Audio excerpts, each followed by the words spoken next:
नमस्कार, आप देख रहे हैं एबीपी न्यूज। आपके साथ हूं मैं रूबिका लियाकत। होमकार में आप सभी का बहुत बहुत स्वागत है।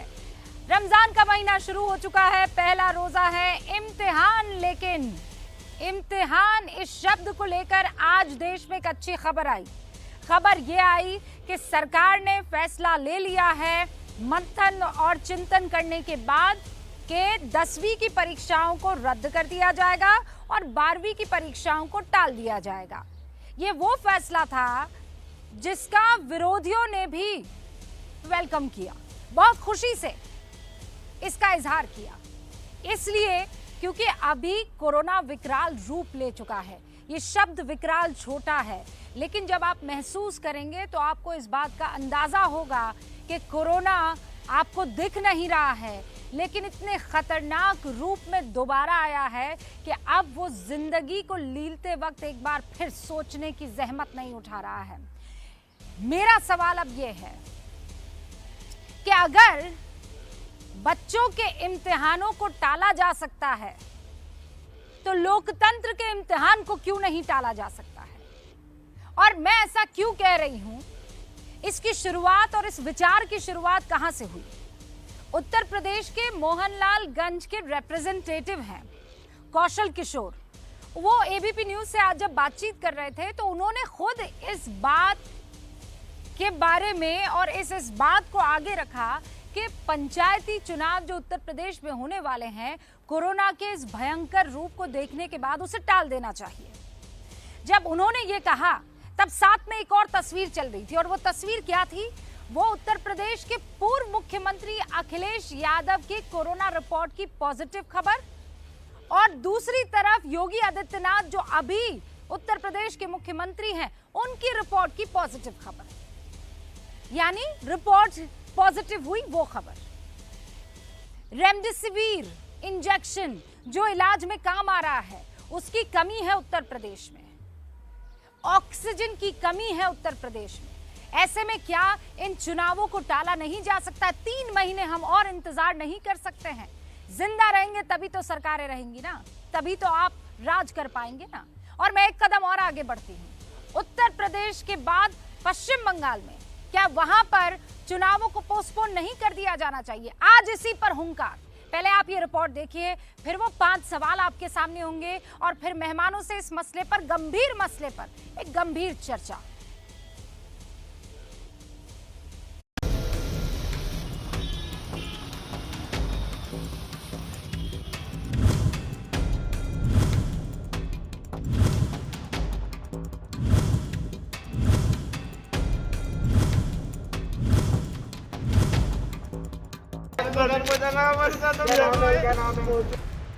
कोरोना के कहर के बीच सरकारी सिस्टम के खिलाफ गुस्से की ये तस्वीर झारखंड के रांची सदर अस्पताल की है। राज्य के स्वास्थ्य मंत्री बन्ना गुप्ता जब अस्पताल का दौरा करने आए तो एक बेटी ने रो रो कर अपने पिता की मौत के लिए खराब सिस्टम को कसूरवार बताया।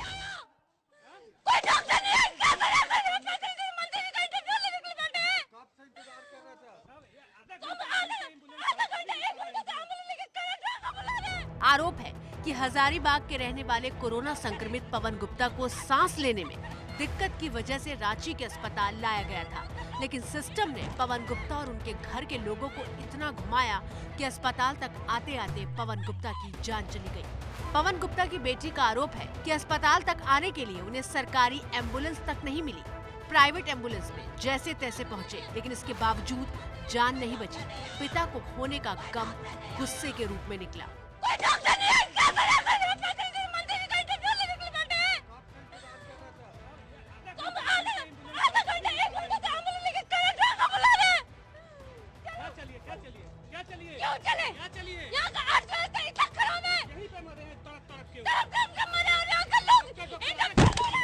देश के ज्यादातर शहरों में कोरोना से यही हाल है। अस्पतालों से लेकर शमशान घाटों तक बेबसी की तस्वीरें दिख रही हैं। ऐसे माहौल में सीबीएसई की बोर्ड परीक्षा पर सरकार ने आज बड़ा फैसला लिया। इस साल 10वीं की बोर्ड परीक्षा रद्द कर दी गई है, जबकि 12वीं की बोर्ड परीक्षा टाल दी गई है।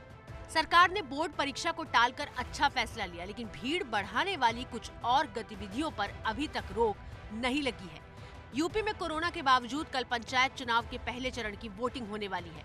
कोरोना के खतरे के बावजूद बंगाल में चुनावी रैलियों में लाखों लोगों की भीड़ जुट रही है। कोरोना के खतरे के बावजूद आज फिर हरिद्वार में लाखों श्रद्धालुओं ने शाही स्नान किया। कोरोना को दूर करना है तो न सिर्फ अस्पतालों की बदइंतजामी दूर करनी होगी, बल्कि भीड़ खत्म करने के लिए कदम भी उठाने होंगे।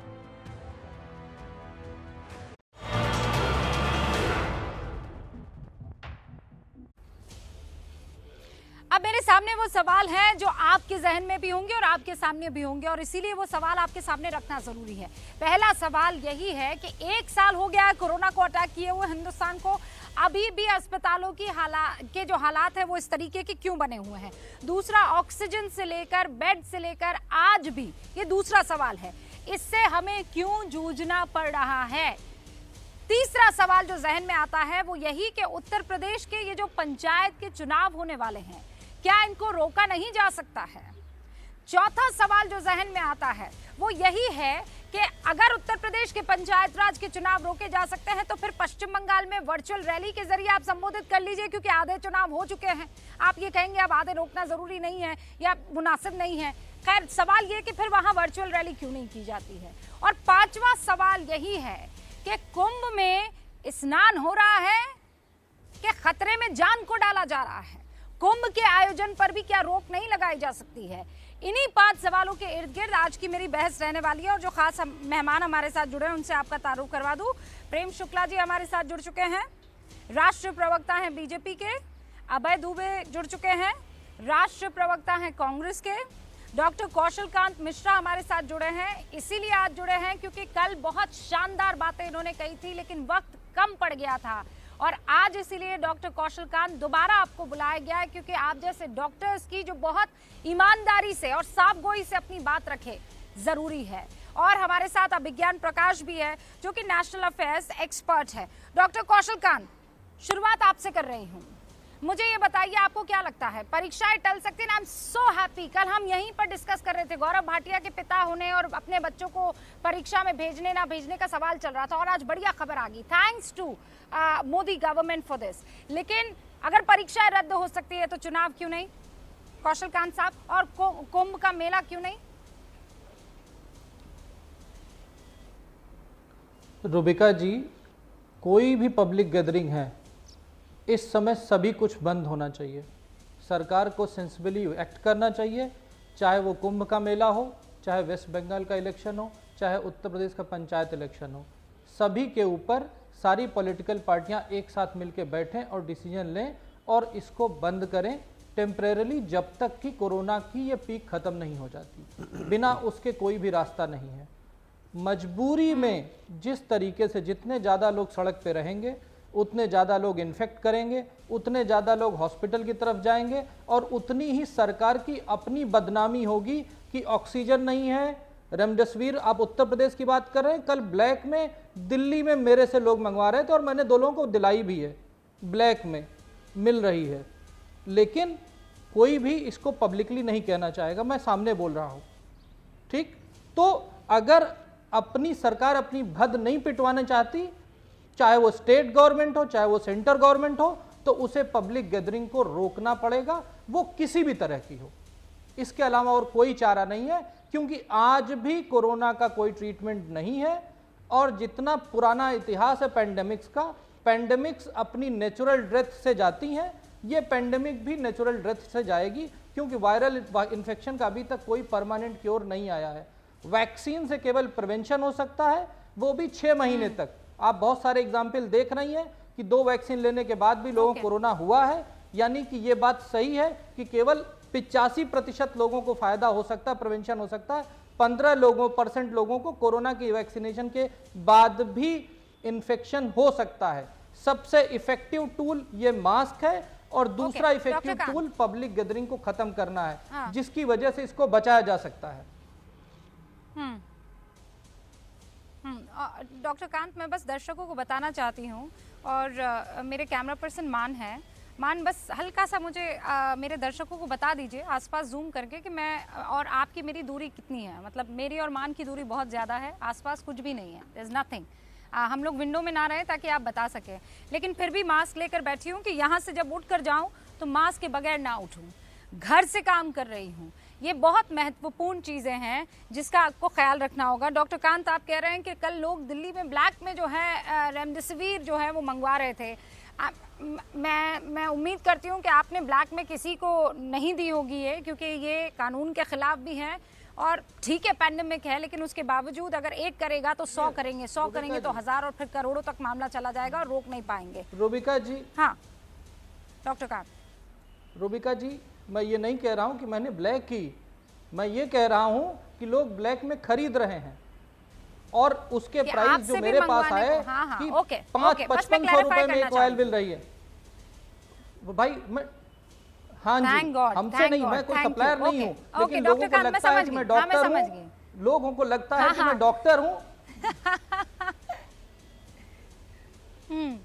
नहीं ठीक है, क्लैरिफिकेशन के लिए शुक्रिया।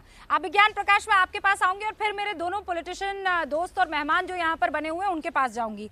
अभिज्ञान, व्हाट इज योर से, आप क्या कहते हैं? मुझे डॉक्टर कांत की ये बात बहुत शानदार लगी कि इसको धर्म, जात और सियासत और मजहब में क्यों बांटने की जरूरत है। गैदरिंग नहीं होनी चाहिए, पीरियड। बच्चों की हो कि बुजुर्गों की हो कि आस्थावान लोगों की हो कि नमाजियों की हो, नहीं होनी चाहिए बस। जी, दिनों से कह रहा हूं मैं, पिछले हफ्ते से लगातार कह रहा हूं, एकदम कोई डिबेट, अच्छा डिसीजन हुआ है सीबीएसई पर, इसको फॉलो अप करिए। कोई विशाल जनसभा की जरूरत नहीं है, कोई भव्य रोड शो की जरूरत नहीं है, तुरंत बंद करिए, तुरंत। इसमें कोई सोचने की, बहस करने की, मीटिंग करने की आवश्यकता ही नहीं है। कुंभ से लेकर बंगाल चुनाव, किसी की कोई अहमियत नहीं बची है। जिस तरह का आपने हिंदी का शब्द इस्तेमाल किया, विकराल रूप, हमें पता है कि ये ले चुका है। तो अब इसके आगे बात करिए। अगर गवर्नमेंट को डेमोन्स्ट्रेटिव एक्शन दिखाना है, और इसमें चुनाव आयोग की बहुत बड़ी भूमिका होगी, स्वाभाविक है, उसको भी फैसला लेना है। सवाल बड़ा है, तुरंत करके बताए। आप तो यहाँ की सियासत को अरसे से जानते हैं। गैदरिंग्स, ये पब्लिक मीटिंग, उत्तर प्रदेश पर तो आपकी किताब भी आ रही है अभिज्ञान। आप यहाँ के सियासतदानों को अच्छे से जानते हैं जी। आपको क्या लगता है, करेंगे? नहीं, अगर नहीं करेंगे तो ये बहुत सीरियस और बहुत अफसोस की बात होगी रूबिका, अगर नहीं करेंगे। क्योंकि इसके अलावा पूर्व मुख्यमंत्री, मौजूदा मुख्यमंत्री, स्टेट के कानून मिनिस्टर जो कि खुद लखनऊ के रहने वाले हैं, अब मोहनलालगंज लखनऊ से सटी हुई जगह, वहाँ का मेंबर ऑफ पार्लियामेंट, तो इतनी वॉइसेस ऑलरेडी आ गई हैं, क्योंकि लोग लोकली ये बता रहे हैं कि भाई लोगों की जाने जा रही है, लोग पागलों की तरह खड़े हो रहे हैं फॉर्म लेने के लिए कि उनके टेस्ट हों। तो नहीं तो ये जो डॉक्टर कौशल कांत कह रहे हैं ना, पब्लिक रिएक्शन शुरू हो जाएगा। ये गवर्नमेंट्स को एंटिसिपेट करना पड़ेगा, एडमिनिस्ट्रेशन को एंटिसिपेट करना पड़ेगा। लखनऊ की स्थिति बहुत ज्यादा खराब है, इसमें अब कोई डिबेट बचा ही नहीं है। तो ये सब बातें जैसे मैंने कहा, अब इनके आगे जाकर एग्जीक्यूशन करने की जरूरत है। बहस के पॉइंट तो हो गए, कोई सवाल नहीं है जी। एग्जीक्यूट कैसे होगा, और होगा के भी नहीं होगा। ऑलराइट अभिज्ञान, और इसीलिए प्रेम शुक्ला जी, मैं वो सोशल मीडिया पर एक तस्वीर बड़ी वायरल हो रही है, जो आखिरी चरण के चुनाव थे, मतलब आखिरी एज इन लास्ट जो गए हैं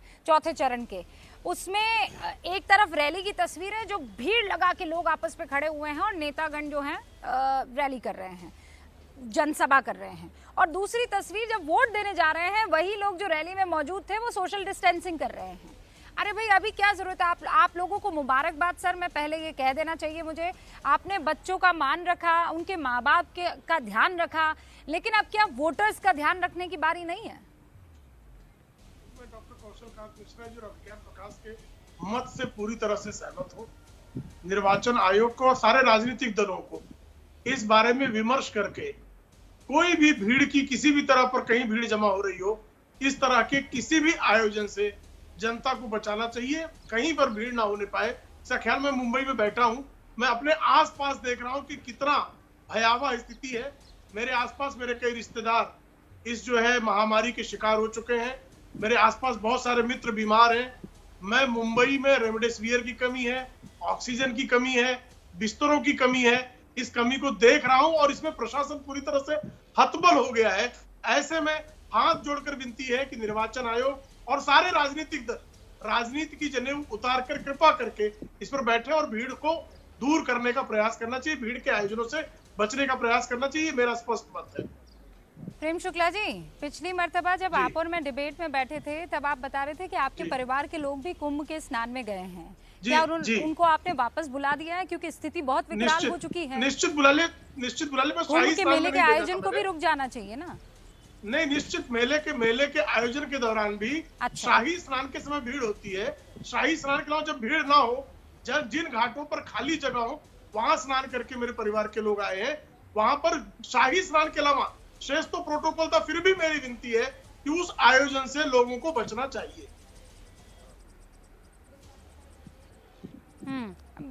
थैंक यू प्रेम शुक्ला जी। मतलब ये वाकई ये माने रखता है कि आप जिस पार्टी को रिप्रेजेंट कर रहे हैं उस पार्टी की सरकार वहां पर है, और आपने बहुत ईमानदारी से बोला। और मुझे लगता है चूंकि आप मुंबई में हैं, आप उसकी भयावहता को समझ रहे होंगे। अभय दुबे जी, आपका क्या टेक है? प्रियंका गांधी, राहुल गांधी ने लेटर लिखे थे, उन्होंने कहा था कि बच्चों के इन एग्जाम्स को पोस्टपोन कर दीजिए या रद्द कर दीजिए, और सरकार की तरफ से फैसला आ गया कि ये हो जाना चाहिए, और हो भी गया इनफैक्ट। अब चुनावों को लेकर क्यों ना आप लोग सब हाथ मिला दें, कह दें कि नहीं अभी नहीं, हाथ मत मिलाइएगा सर, कोरोना है, वर्चुअल हाथ मिला दें और कह दें कि अभी नहीं लड़ना चुनाव।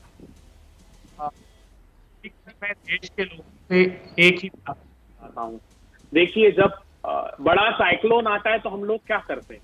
आप बताइए, देश के नागरिक सब लोग क्या करते हैं? सड़कों पर जाकर उस साइक्लोन का सामना नहीं करते हैं। हम प्रतीक्षा करते हैं कि वो साइक्लोन निकल जाए, तब तक हम खुद उस डिसिप्लिन में रहे जो सरकार हमसे अपेक्षा करती है। आज वही साइक्लोन, ये महामारी का भयावहता उसी प्रकार की है। हम सब लोग सरकार पर आरोप लगाने की अपेक्षा अब हम सब स्वयं मुख्यमंत्री मानकर, मंत्री मानकर, सार्वजनिक जीवन के लोग मानकर स्वयं को अनुशासित कर ले। एक बात।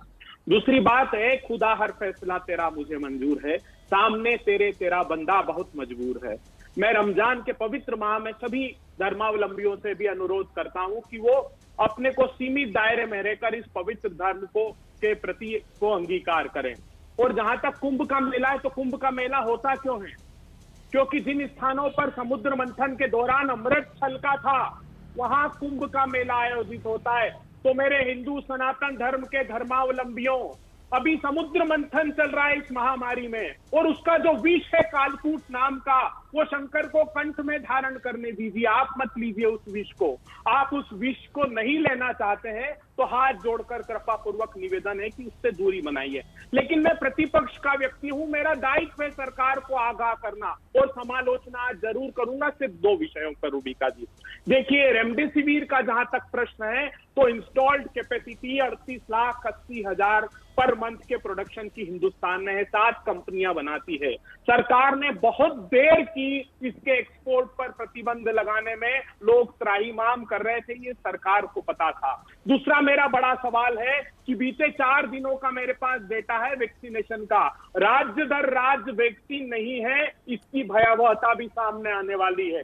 8 अप्रैल को 41 लाख वैक्सीन लगाए थे, 9 अप्रैल को 37 लाख 40,000, 10 अप्रैल को 35 लाख वो आते हैं। सुनिए ना, सुनिए, दीजिए प्रेम शुक्ला जी जवाब दीजिए। नहीं, रूबिका जी प्लीज प्लीज, इसके बाद एक बार फिर से आपसे बात।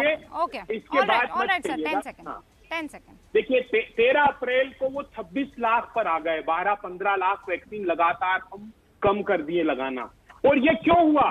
क्योंकि सीरम इंस्टीट्यूट ऑफ इंडिया ने कहा था कि अमेरिका ने जरूरी सामान सप्लाई करना बंद कर दिया, डिफेंस प्रोडक्शन एक्ट लगा दिया। वो 60 मिलियन पर मंथ की उनकी कैपेसिटी है, और कोवैक्सीन जो है वो सिर्फ 10 मिलियन बनाते हैं। स्पुतनिक को अनुमति नहीं दी, 24 फरवरी को भारत की सरकार ने उसको रिफ्यूज कर दिया, फाइजर को रिफ्यूज कर दिया। और किस ग्राउंड पर रिफ्यूज किया? उन्होंने कहा इम्यूनोजेनिसिटी डेटा आपने उपलब्ध नहीं करा है। उन्होंने कहा ब्रिजिंग ट्रायल हिंदुस्तान में हमारा चल रहा है। जैसे आपने कोविशील्ड को अनुमति दी है, हमारा भी लैंसेट में डेटा पब्लिश हुआ है, आप अनुमति दीजिए। इन्होंने अनुमति नहीं दी। कोवैक्सीन को कोविशील्ड को उसी आधार पर अनुमति दी कि लैंसेट में डेटा पब्लिश हुआ, उन्होंने भी ट्रायल यहाँ नहीं किए। और कोवैक्सीन से प्रॉब्लम क्या है? आपको स्वदेशी वैक्सीन पर तो आपको फक्र होना चाहिए। फाइजर नहीं, और इन बिल्कुल सब नहीं की है। बातें अभी आपने कहा कि ब्रिज ट्रायल को लेकर सरकार की तरफ से उनसे पूछा गया था, उन्होंने कहा अभी हो रहा है। नहीं, है ना नहीं, सर, नहीं, अभी रुबिका हो जी, रहा है। नहीं, सुनिए मैं रुबिका तीनों जी, वैक्सीन की बात कर रही हूँ, नहीं, बिल्कुल मैं बता रहा हूँ आपको। मैं फाइजर की भी बात कर रही हूँ, मैं स्पुतनिक की भी बात कर रही हूँ। ये दूरदर्शी रवैया नहीं था सरकार का। डॉक्टर कांत, सीधा सवाल है, क्या सरकार की दूरदर्शिता नहीं थी, तैयारी नहीं थी और इसीलिए दूसरी वेव?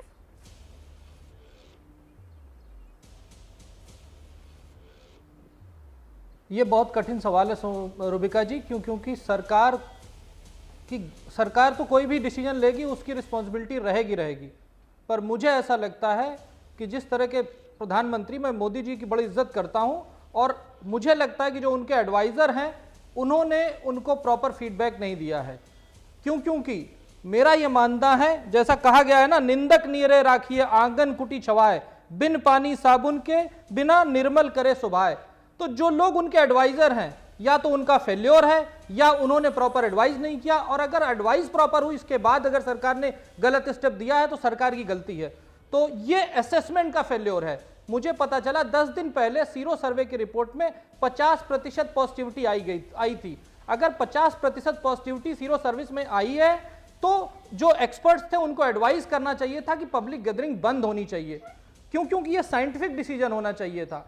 आज की डेट में जो मुंबई गवर्नमेंट, महाराष्ट्र गवर्नमेंट ने जो लॉकडाउन का नाम बदल करके बदला हुआ लॉकडाउन लगाया है, उसमें पॉलिटिकल ईगो दिखाने की जरूरत नहीं है। सारे स्टेट वो फॉलो करेंगे, लेकिन वो तब फॉलो करेंगे जब क्राइसिस आ जाएगी। आज के एडवाइजर्स का काम ये होना चाहिए कि वो आज बताएं कि आज से 10 दिन बाद वो क्राइसिस आने वाली है। आज से ही वो सारे स्टेट जहां पे भी नंबर बढ़ रहे हैं वहां पे लॉकडाउन या पॉलिटिकली सुटेबल वर्ड के साथ जो भी करना चाहें उसको लगाएं और पब्लिक गैदरिंग को रोकें, लोगों का मूवमेंट रोकें। ये एडवाइजर का काम होना चाहिए, क्योंकि लीडर की गलती तो होगी ही होगी, और सरकार, अगर केंद्र सरकार की तरफ से डिसीजन होना है तो उनकी गलती है, और स्टेट गवर्नमेंट की तरफ से होना है तो चीफ मिनिस्टर की गलती है। इसमें कोई उनको बचा नहीं सकता। लेकिन हाँ, अगर एडवाइजर केवल चमचागिरी कर रहे हैं तो मैं उनके लिए कुछ नहीं कह सकता। देखिए, अभय जी ने 2 सवाल उठाए। एक तो पहले उन्होंने कहा, प्रेम शुक्ला जी, डॉक्टर कांत ने जितना कहना चाहिए, हाँ जी अभय जी ने 2 सवाल उठाए। एक उन्होंने कहा कि जिस तरह से वैक्सीन को मंजूरी नहीं मिली, तो यही वो लोग हैं जो कोवैक्सीन के डेटा को लेकर वो खतरनाक है और लोगों में भ्रम फैला रहे थे। दूसरी तरफ फाइजर की तरफ से एप्लीकेशन नहीं आया। ये डॉक्टर हर्षवर्धन ने स्पष्ट तौर पर कहा कि जैसे उनसे कहा गया कि आपको जो यहाँ पर आवश्यक प्रक्रिया है उसका पालन करना होगा, तो उन्होंने अपना एप्लीकेशन विड्रॉ कर लिया। एप्लीकेशन आया नहीं, स्पुतनिक के लिए परमिशन दे दी गई। शेष जो वैक्सीन है उसके बारे में भी कल निर्णय हुआ है। तो ऐसे में वैक्सीनेशन को लेकर जो इनके मन में जो आशंकाएं फैला रहे हैं, शुरू से पहले कहा वैक्सीन लगवाइए मत, भारतीय जनता पार्टी की वैक्सीन है और ये वैक्सीन के डाटा कंप्लीट नहीं है, लोगों की जान खतरे में आ जाएगी। और जब वैक्सीन जो है शुरू के दिनों में वैक्सीन हेजिटेंसी हुई लोगों के मन में, और बाद में अब कह रहे हैं साहब वैक्सीन क्यों नहीं आपने बड़े पैमाने पे दी। तो दोनों तरफ चलने का ये जो विपक्ष की नीति है ये भ्रामक है और इससे जो है किसी को लाभ होने वाला नहीं है। हाँ। दूसरी बात, रेमडेसिविर की इन्होंने मुद्दा उठाया। रेमडेसिविर के मामले में जैसे ही राज्य सरकारों की तरफ से, क्योंकि राज्य सरकारों के एफडीएच को ये सुनिश्चित करना था कि रेमडेसिविर की सप्लाई बराबर है कि नहीं है, या फार्मा कंपनियों के साथ उनको कोऑर्डिनेशन करना या नहीं करना है। जब रेमडेसिविर की कमियां लगातार खली तो सरकार ने एक्सपोर्ट पर बैन लगा दिया। जब तक आपको नीचे से इस तरह का तथ्यात्मक आंकड़ा नहीं आएगा, रेमडेसिविर की आपने बात की, मैं कह रही हूँ डॉक्टर कांत जो कह रहे हैं गैदरिंग को लेकर 10 दिन पहले जो एक्टिव हो जाना चाहिए था। हाँ, अब दुबे जी एक सेकंड आ रहे हैं। क्या जो अभी महाराष्ट्र में हुआ है जी, नहीं अच्छा, उसका आप समर्थन करते हैं कि हो जाना चाहिए था? सरकार ने बढ़िया कदम उठाया। नहीं सुनिए तो क्या किया। देखिए, मार्च महीने में जो है स्वास्थ्य मंत्रालय ने 5 पृष्ठ का पत्र महाराष्ट्र सरकार को भेजा था कि आपके यहाँ कोरोना की सेकेंड वेव आने वाली है। आप कुंभ मेला और चुनाव तो छोड़ दीजिए, मुंबई की लोकल, जिसने लोकल से सफर किया हो, लोकल गाड़ी आज भी चल रही है और भीड़ उसमें चल रही है। तो साहब, आपको जब मार्च महीने में इस तरह की जानकारी मिल गई तो जो सबसे अधिक गैदरिंग का जो सबसे खतरनाक तरीका, जहां पर लोग एक दूसरे के मुंह से मुंह सटाकर खड़े होते हैं, शरीर एक दूसरे से एकदम सटा हुआ शरीर होता है और 45-50 मिनट 1 घंटे की यात्रा करते हैं, उस लोकल ट्रेन के संचालन पर, और राज्य सरकार ने जिद करके रेलवे से लोकल ट्रेन चलवाई। आपको मार्च के महीने में आपके लोग क्यों चुप रहे? 5 पन्ने का पत्र भेज दिया गया था हेल्थ मिनिस्ट्री की तरफ से कि दूसरी वेव आने वाली है महाराष्ट्र में, तब भी आप नहीं जागे। आरोप रूबिका लियाकत जी, कहाँ 5 मार्च की बात करती हैं आप जी। अभी अप्रैल में। मुझे दुख होता है कि मेरे देश के प्रधानमंत्री इस महामारी की दशा में बंगाल में रैली में कहते हैं कि मुझे गर्व हुआ आप सब इतने लाखों की संख्या में इकट्ठा हुए, ये देखकर गर्व हुआ। और वो दृश्य देखिएगा, दिल दहल जाएगा आपका। किसी के पास भी मास्क नहीं है, कोई सोशल डिस्टेंसिंग नहीं है। और थोड़ा सा तथ्य मेरे विद्वान साथी का मैं ठीक कर दूं, फाइजर को ऑफिशियली 5 फरवरी को सब्जेक्ट एक्सपर्ट कमेटी ने रिफ्यूज कर दिया है मेरे दोस्त। और हमने कोविशील्ड पर कोई सवाल खड़े नहीं किए थे। सुनिए ना, अरे सुनिए आप बीच में मत कीजिए, आप आपका समय आए सब गलत उद्धृत तो बोलना पड़ेगा। नहीं, गलत नहीं। फाइजर को आपने रिफ्यूज किया और जो कोवैक्सीन सुनिए कोई प्रक्रिया नहीं, उसी प्रक्रिया के आधार पर हमने कोविशील्ड को लैंसेट में जो डेटा पब्लिश हुआ है ना,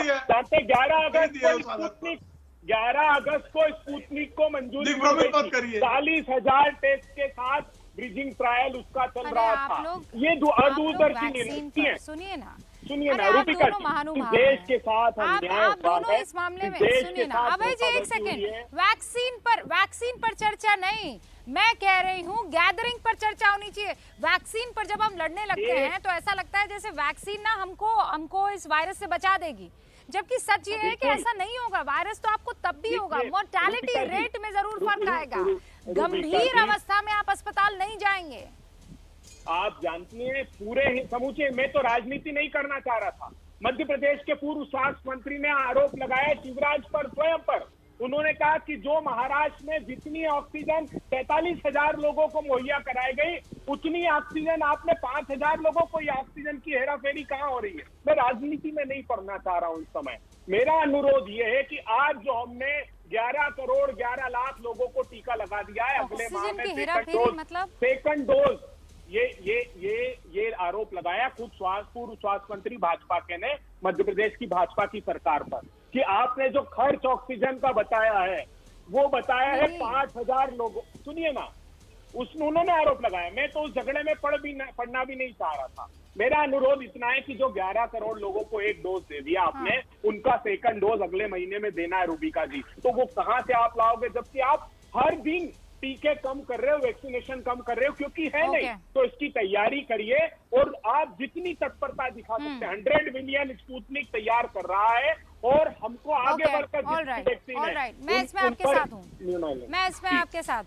मैं इसमें आपके साथ हूँ कि हमें तैयारी जो है वो पूरी करनी चाहिए किसी भी कीमत पर। ये जो 11 करोड़ को लगा दिए वैक्सीनेशन, उनको अब दूसरी डोज जानी जरूरी, हमें उसकी तैयारी करनी चाहिए, एकदम ब्लिंकर्स ऑन कर देने चाहिए अभिज्ञान। लेकिन साथ में जिम्मेदारी हमारी भी तो है ना, मतलब जब हम ये ऐसे उंगली करते हैं तो वो बाकी की उंगलियां भी तो हमारी तरफ होती है। सिर्फ सरकार की जिम्मेदारी, हम घूमते रहे, हम फिरते रहे, हम पार्टी करते रहे, हम आस्था का स्नान लगाते रहे, हम तरावी पढ़ते रहे, तो सरकार क्या कर पाएगी, कितना कर पाएगी? नहीं, ये तो बात बिल्कुल सही है, क्योंकि हमारी अपनी तरफ देखने की तो हमें बहुत ज़्यादा ज़रूरत है कि हम चाहते क्या थे। हमने तो कुछ महीनों में ऐसा एक सामाजिक वातावरण पैदा कर लिया कि सब कुछ ठीक हो गया, वैक्सीन आ रही है, अब कोई चिंता की बात नहीं है।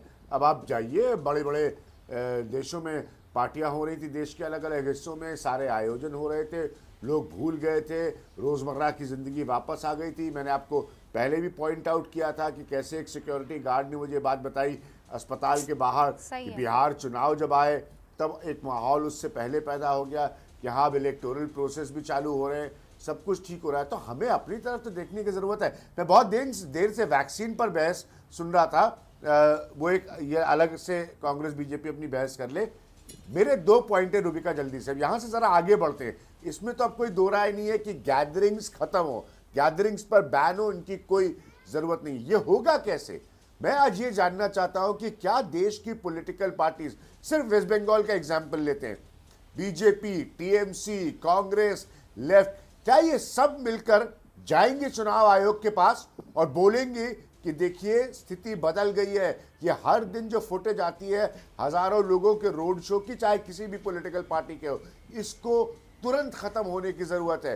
ये भी दिखाएं अपनी तरफ से कि हाँ हम साथ हैं लोगों के, हमारे लिए कोई इतनी बड़ी अहमियत नहीं है। एक चुनाव का अगर आधा रास्ता भी पूरा हो गया है तो हम उसका अगला आधा रास्ते के लिए शायद वेट कर सकते हैं, कोई रास्ता निकल सकता है। लेकिन ये जाए ना, ये राजनीति में लोग क्यों होते हैं, जनता का रिप्रेजेंटेशन करने के लिए जाए सारी पॉलिटिकल पार्टीज और बोले कि नहीं अभी ये चुनाव एक हफ्ते में बदल गया है कोरोना की सिचुएशन की वजह से, we don't need this right now, इसकी अभी कोई जरूरत नहीं है। बजाय अपने ऑफिशियल हैंडल से मुझे ब्रेक लेना होगा। डालने की मुझे जब आप ये बात कह रहे थे तो एक बार पता नहीं क्यों मेरे मन में आया, हाँ एक बार पता नहीं क्यों मेरे मन में आया कि वो जो चौथे चरण का चुनाव था, क्या मैं ये कह सकती थी कि घर पर रहिए, अपना ख्याल रखिए, क्योंकि ये तो बड़ा धर्म संकट था ना कि चुनाव हो रहा है और लोगों को कहना है कि बढ़ चढ़ के लोकतंत्र के इस पर्व में हिस्सा लीजिए।